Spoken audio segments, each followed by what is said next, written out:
When someone asks, how do you measure brand lift from thought leadership content? What they're really asking is, how do I know if this is working? How do I prove that it's worth all this effort? Because this is where things get really confusing. Most of the tools that exist today are built to measure what happens on your website. And that sounds helpful until you realize that you can't position yourself as a thought leader with a website-focused strategy. So you end up trying to measure something with tools that weren't designed to track it. And that's why most people get stuck. They're looking at analytics, they're looking at dashboards, they're using tools like SEMrush, which is a great tool, but they're still not seeing the full picture. So in this video, I'm going to show you why traditional measurement tools are so limited, how people are actually discovering you today, and what's really happening when your content starts to work. I'll show you what I discovered back in 2013 that completely changed how I looked at this. I'll show you how to track your positioning, not just your traffic. And I'll walk you through a completely different way of measuring brand lift based on how people find you, how they associate you, and how you actually become the authority in your space. Because once you see this, you'll realize that you've been looking in the wrong place the entire time. Let's dive right in. So in my opinion, this is the best tool available for tracking AI ranking, tracking how you're showing up in the AI engines, and it's really limited. I'm going to explain why. So if you come over here to the left and we click on AI, any of these tools or reports that you want to bring up, let's just go to the visibility overview. What it asks for is your website domain. You can't put in your name. Right? You can't track to see if AI is making recommendations of you as a person. You can't track your YouTube channel, which is we're going to talk about a little bit further. YouTube is actually the best tool for building your thought leadership. Just so that you can understand my perspective, back pre-2013, I had a website SEO service. I could help web pages get ranked at the top, the #1 position on Google, and we were doing that for lead generation. In 2013, I noticed something. I noticed that one small piece of this page, which was a YouTube video, over on YouTube was getting 50 times more views than this page ranking #1 on Google. And I was surprised by that. I found another example, and I found that this was a common theme. And what I learned back then is that Google was changing. Google went from being a website search engine into a content search engine. The term that we're using a lot today is an answer engine. People were using Google to ask questions and they wanted to find an answer, not a website. And it's gotten better and better. If you go to Google today and you're asking specific questions, it's not going to send you to a website. Of course, you're going to see AI overview and you're going to see ads.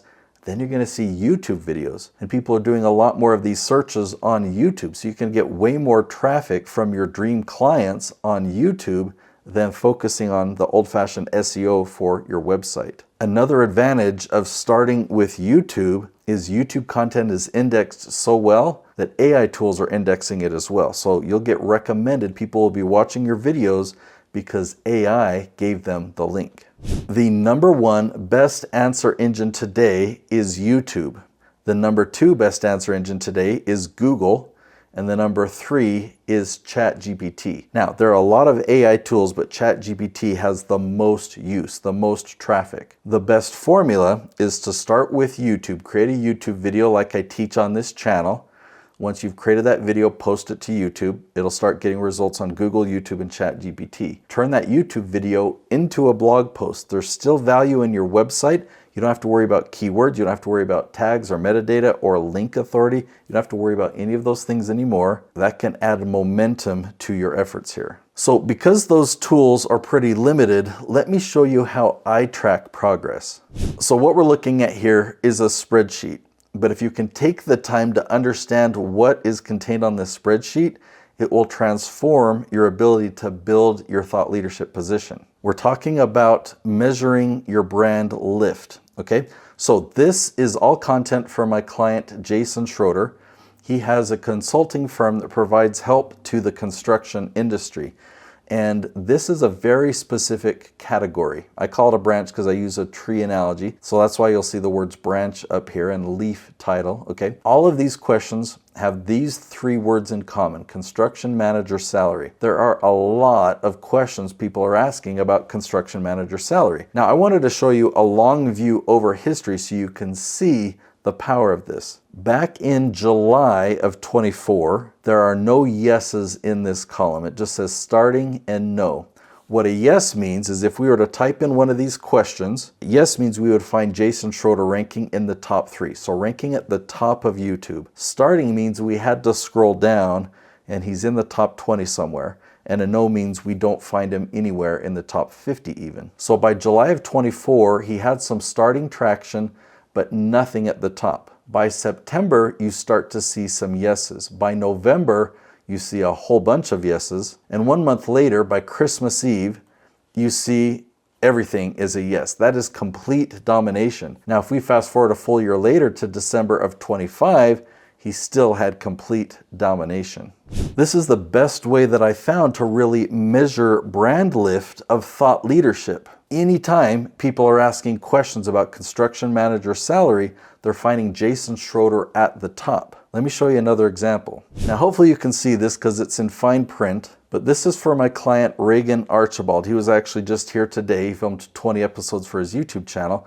Well, he's a men's health and a peptides expert, and I don't know a lot about peptides, but I guess tesamorelin is the name of a peptide. And there are a whole bunch of questions people are asking about peptides. Now, we started working together back in April of 25.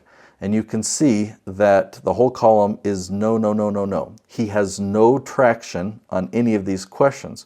You can see the launch date in this column right here. We launched 5 episodes in May and June, and so you look into May and June and you start to see some yeses appear. We launched a lot more episodes in August, September, and October. And so as we get into August, September, October, you just see those no's turning to yeses. And this is a scoring system that I have. This is out of 45 different rows that I have on the screen here. And he's got a score of 34. By November, he goes up to 36. By December of 25, he goes up to a score of 40.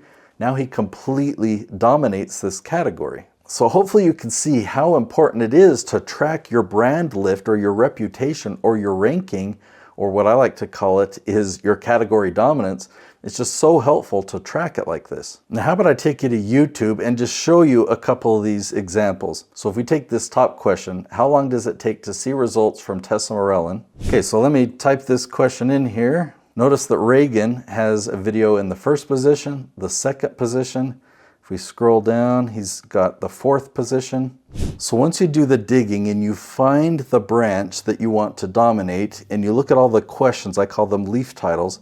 When you look at all those questions and you know that, yes, this is my exact area of expertise, and I know that the people asking these questions are my target audience, okay, that's when you found a winner. And you got to keep looking and looking until you find them. The next step is to do a competitor analysis. So let me show you this. I've got several examples to show you, and I'll try and be quick. This branch is leadership style. So all of these questions talk about leadership style.